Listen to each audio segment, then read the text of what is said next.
Welcome to the Blockbusters and Birdwalks podcast. I am the curator, Garrett Chaffin-Quiray. Today we have a conversation with a friend, Ed Rosa. That's me. Hi. My filmmaking partner and I have a YouTube channel, Toothless Richard Productions, where you can see a number of our short films.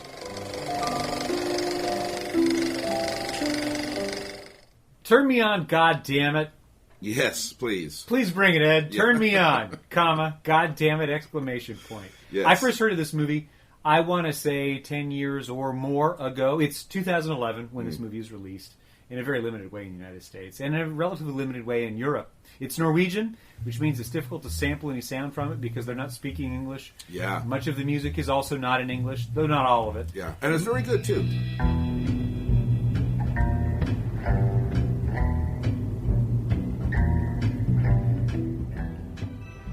I'm glad that we chose this because it is an obscurationist text. Now, I think I've shared with you that I keep lists of things that I've seen, things that I want to see, so we have that simpatico. Yeah. But among the things that I like doing in that list of things I have seen, and these are features only, I keep my shorts on a different list. I keep track of the countries of origin. And I like it when I get to mark off a new country. One that I've never visited, either in person with my own body, because there's a limited number of those, but where I get to sample. And I have never seen, I've never seen a purely Norwegian movie. A co-production, sure, but not something just from Norway. So that's an additional reason why I was attracted to this, for other things we're about to talk about. In brief, Turn Me On, Goddammit centers on a 15-year-old girl named Alma, played by Helene Bergsholm. She has a single mother who looks after her to the limits of her capability. She has a small group of friends, and she lives in a fictionalized, very small town somewhere, I think, in northern Norway. It's a very clean, good-looking environment, but man, does it look rural. There is a clubhouse for the kids in town where they can go... the youth center, right, where there's like a broken-down couch in someone's backyard. Right, and they hang out and party, and the adults seem to be pretty friendly towards the kids, having a sort of parallel world of children. Alma has a thing for a boy named Arthur. This is Matthias Myron. She's sexually frustrated. She gets off by calling a phone sex guy named Stig. We never see, we just hear his voice. Who's very horny sounding, but very supportive of Alma's growth, although he charges her for his time. She masturbates constantly and fantasizes constantly. We get to see this self-pleasure, and we get to see what her fantasies are all about. Yeah.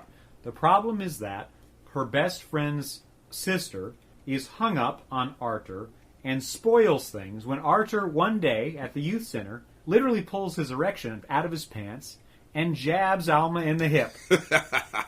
When she says this happened to her friends, they choose not to believe her, and she gets this terrible reputation, which runs her down, and Arthur won't acknowledge what he has done. Yeah. The movie goes through this in sort of painstaking awkwardness for a while, until finally Alma has a walkabout and goes to the big city of Oslo to see her best friend's older sister away at university, catches a glimpse of what adulthood is back, returns home. Arthur confesses that he really loves her, and it closes with him hanging a banner over the high school saying, "I poked her with my dick." And then they have dinner with Alma's mom and ask, "Can we sleep over?" She says no. Yeah, it was great.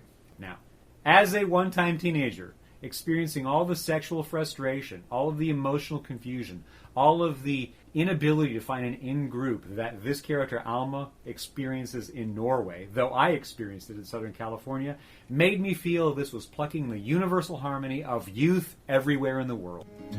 Found this place, means of travel's phase, so I won't travel no more. Alma and her friends bus to school, and every day they pass the sign for their town that says, you're entering blah. Yeah, and they flip it off every single time. Scott and Hyman. Scott and Hyman. Every time they see it. Every time! Yeah. They flip it off. Yeah. Not every kid on the bus does, but Alma and her best friend do. Because they're hip. Yeah, they get it. They're the ones that aren't content to just live in this, jerkwaterberg. Right. They want out. In fact, the movie opens with this wonderful little voiceover from Alma's point of view, where she points out the main features of her town. This trampolining set of children who just scream and yell all day.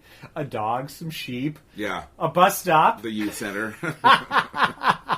And that's it. Yeah. It's a place that you want to escape. Now, I've become old enough, and I've been imparented with children, to know that sometimes that environment is what you want. It's kind of a middle-aged paradise. It's comfortable, it's calm. Not too many perilous things to threaten your children. Just the usual things. The other kids. Yeah. And their own development. Mm-hmm. But as a young person coming up in that, feeling trapped and hemmed in, especially if you're precocious in some way, and Alma is inexperienced, but she has appetites. That's the other thing that's remarkable about this. I do not remember being 15 years old and being capable of describing the feelings and desires that I had. Though I had the vocabulary, I had the terms. It would all be blunted into profane jokes. Right. And it would never be about my personal appetites. It would be about what I saw in media.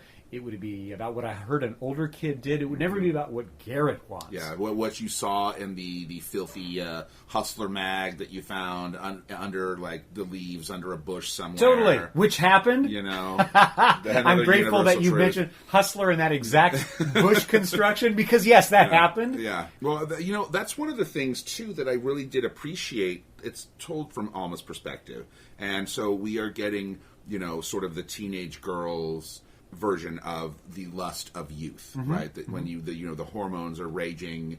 We also get a tiny little bit of the guy's perspective when Arthur takes his dick out and pokes her with it. He doesn't know how else to go about this, whereas she has all these elaborate scenarios planned, and I was like, that really does ring true to me. And I read that sequence where he unleashes himself as both really awkward and it's stupid, as you pointed out. Right. But then it's also kind of blunt and direct. And I wish I could have been that blunt because she doesn't throw him out. She doesn't embarrass him for having done it exactly. No, she likes it. I mean, she wants his attention. Right. And she actually, she chuckles in the moment. Yeah. Which is... He doesn't take it as an insult about his body size or shape or what it looks like. Why are you just tapping my clothed hip? Right. They don't repel each other so much as... It looks to me like they're sharing. Fumbling blindly around, trying to figure out how to navigate through this section of life. I didn't get the sense at all that Arthur was some kind of creepy, predatory guy. This is basically displayed right at the beginning. They clearly are into each other, but they don't know how to just say, like, hey, like, we like each other. Yeah, let's hold hands. Maybe we should share a kiss and see if it goes somewhere. Right, because they're just clumsy, goofy teenagers, and they haven't learned this stuff yet. And we even see when Alma runs away to Oslo, and the guy who is... The roommate. The roommate of... Right. And, I mean, he's obviously, a college-age or slightly older guy. And, I mean, he doesn't try to put the moves on her. You can see just how much more confident and comfortable he is in being around women. What's nice, I feel, about this movie, what's honestly nice, I mean, I can imagine trying to show this to people and explain why is Garrett showing us this Norwegian movie. It's got subtitles, and there's an erect penis on screen, and there's this exposed bosom, and then there's masturbation. Why are we watching this movie? Well, in my experience... Those are aspects of being a young person. Yeah. Learning how all of those different visions and experiences are definitely part of life, but you have to learn and acknowledge that there's a right place to showcase and enjoy those things. But you don't often get to that unless you've blundered and done shameful things that are embarrassing to talk about. Right, which I think, the people that complain the loudest about it probably have the most skeletons in their closet because everything is projection these days. That's right. Here's a little throwaway moment that I rather enjoyed. At a certain point, because Alma's phone sex habit becomes knowledgeable to her mother when they get the bill, and she owes a bunch of money. So she agrees to take a part-time job at the little market that her best friend's family owns. And so she's the cash register. There's nothing happening. It's boring as can be. There's no customers. And she fantasizes about the best friend's father who owns the joint. Right. That's a funny little sequence. Yeah. And in another little sequence, she begins masturbating with a coin roll, and then looks up from what's happening and realizes Arthur is there with his younger sister to buy a magazine or candy or something. Comic book or something, yeah. And they're clearly a little bit slack-jawed. And the non-judgmental experience of that is remarkable. That's not how I remember youth. That's not America. Yeah. Because I think that we as a society are far more puritanical and just warped about human sexuality. Like, this sort of classic example, like in American, cinema. You put all the violence you want, it's PG-13. Sure. But as soon as you've got one exposed breast, R. Right. Right. A penis? Oh, you're gonna you can just forget about distribution, yeah. right? Because the NC-17 is a kiss of death. Now, the added element to that, I'm sure gets people hot and bothered, is we're watching the exposed penis and the exposed breasts of people who are on screen meant to be 15, 16 years old tops. Mm-hmm. The only performer who I could find very good information on through IMDb and Wikipedia was our lead, Ellen Bergsholm. Was, I think, 18 when she filmed this movie. Mm. So her willingness to do the things that were required of it, she would be then a majority-aged person allowed to perform this stuff on film and be recorded doing it. It's not child porn, but for some that's how it would code because she's trying to play a 15-year-old. Right. Her friend Arthur, he's supposed to be playing a 15-year-old. My guess is he's probably also 18 or 19. Nobody wants to get in trouble with the law. And again, I remember having a sexual experience in the beginnings of a sexual life from 11 or 12 on. And I don't mean with other people. Mm. I just mean recognizing parts of my new body. Right. Most people, I think, would be honest and say something similar. Somewhere between 11 and 15, you turn on. Right. The other thing, we're watching the awkwardness, these numbskulls, trying to figure out how they're going to get along with each other. But going back to my youth and trying to figure out those questions, I was looking at modeled behavior. We've referenced this before, but when Tom Cruise kisses Kelly McGillis in Top Gun, and I saw what a French kiss looks like in silhouette while Berlin is playing. Take my breath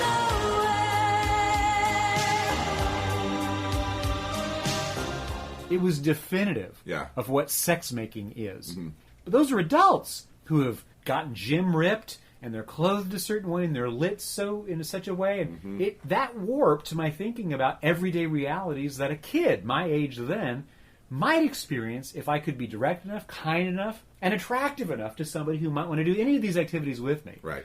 Instead of seeing awkward teens behaving awkwardly as a fictional account of awkward teens behaving awkwardly. Mm-hmm. I'm so pleased the movie offers that. So here's another question. Would I let my 11-year-old watch this? Not yet. But soon I would leave it available to her if she wanted to see it. Right. The movie also covers the ground of youth experimentation with pot, with tobacco, with alcohol. Now, I was slow to all of those and mostly waited till I was majority age or it was legal. But that wasn't true of many of my friends, and often I was a designated driver to make sure everybody got home safe. That tended to be my role as a kid. Right. But that's certainly not universal. I was a nerd. Yeah. I was square. A lot of my friends were out just experimenting in all kinds of ways as quickly as they possibly could. Yeah, well, that's what I did, because I was the nerd, but I was acutely aware of that and wanted to not be. Mm-hmm. So I actively sought out these things that I thought would give you the adult card a little faster. Right, exactly. That would net me cool points. Mm-hmm. They didn't, but I did them nonetheless. But you learned how to deal with cigarette smoke, and you learned how to be high, and you learned how to mask vodka by refilling the bottle with water until you realize that's foolish and doesn't really work properly. Until they go to drink it, and they're like, "This is what just the hell?" Water. Yeah, what happened to my vodka? Well, an additional detail. When we watch Alma with her older friend, it's Maria. Maria is the older sister of her bestie. Mm-hmm. And Maria and her roommates are very kind to her, and they let her sleep over, and they make contact with her mom to make sure she's returned home safely. But while she's there, she's glimpsing a piece of adulthood. So that put me immediately in mind. I worked at movie theaters. That was my part-time job growing up. And there were a couple of older people at the movie theater when I was a 16-year-old getting a job there. And they were 19 or 20. They were men. They were women out in the world. But some of them had apartments, and they had their car bills, and they had their own insurance, and they had this, and they had that. And they lived independently of their parents for various reasons. And they seemed very mature because the weight of carrying the weight of their life was based on their hourly wage, based on what they could do. Right. And back then, you could get by with roommates on minimum wage. Oh, yeah. Even here in Southern California. The point, though, is I felt when I was around them, especially as I was creeping into my early adulthood, their sense of independence was expressed in having greater flexibility for those things that I was much more sure of, because they'd been exposed to more. They'd been forced to deal with more things than I had been forced to deal with.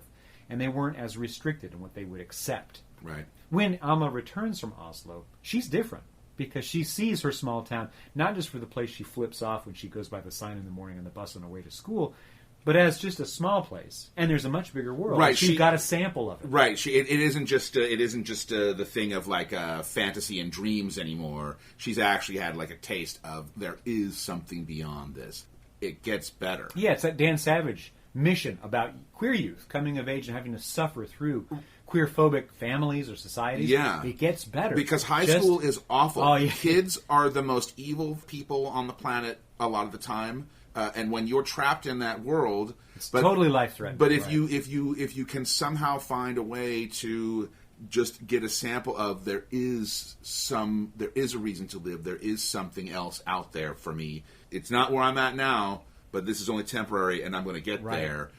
That can be tremendously rewarding. And that's part of, I think, the upside of this movie. We think something dark and terrible could happen, but nothing dark and terrible happens. Wonder happens. She realizes the sign to her future can go somewhere else, which is a nice way to think of the fact that I'm identifying very fully with this 15-year-old girl played by an 18-year-old woman, bringing me back to being a 15-year-old boy in a now 50-year-old body, but experiencing a lot of those appetites, confusions, and worries, and then finding there's a thread. There's a way forward that I didn't see when I was caught up in myself and navel-gazing, or in her case, and mine too. Thinking about the wrong romantic partners, not knowing how to talk to your buddies, feeling isolated and alone and depressed and anxious and trapped. I don't know, like as awkward and weird as she is, she actually kind of is like more intelligent and more mature than everybody else that's around her. And that's part of what sets her, apart. I suppose that's right. Yeah, from people. She actually is able to be a little more honest. Right. Like, well, the fact that she comes in and is like, oh, he touched me with his dick, right? And she's a little excited about it because she likes this kid, right? And like, she's coming to her friends with this news in earnest.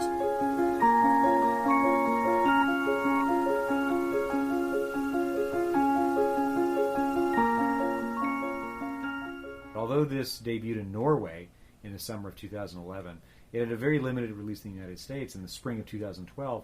And in that spring of 2012, a couple of notable titles that were in the market already were The Hunger Games, the very first of those. That's a different kind of girls story. Yeah, that for could sure. That could be an interesting double feature. And the other title that struck me, there was an American Pie sequel, American Reunion, in April of 2012, which I think, as I recall, features all of the American Pie gang, now in their early 30s, becoming parents and mortgage holders and office working people and all of the stuff that happens to a lot of people as they mature.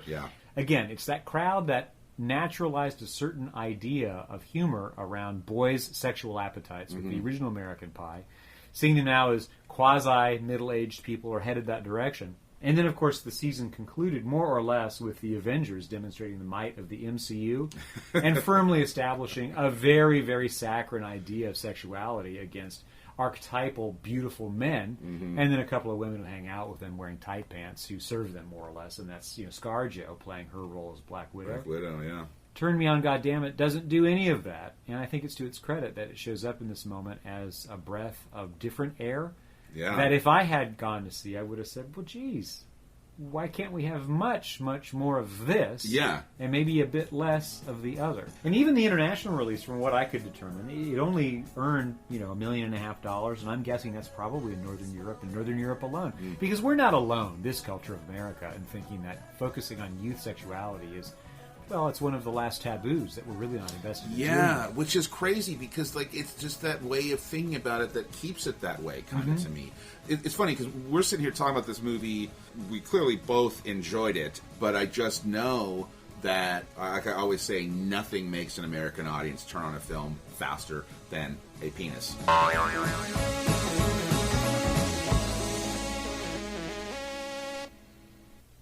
This is Blockbusters and Birdwalks, a conversation between Garrett Chaffin-Quiray and Ed Rosa.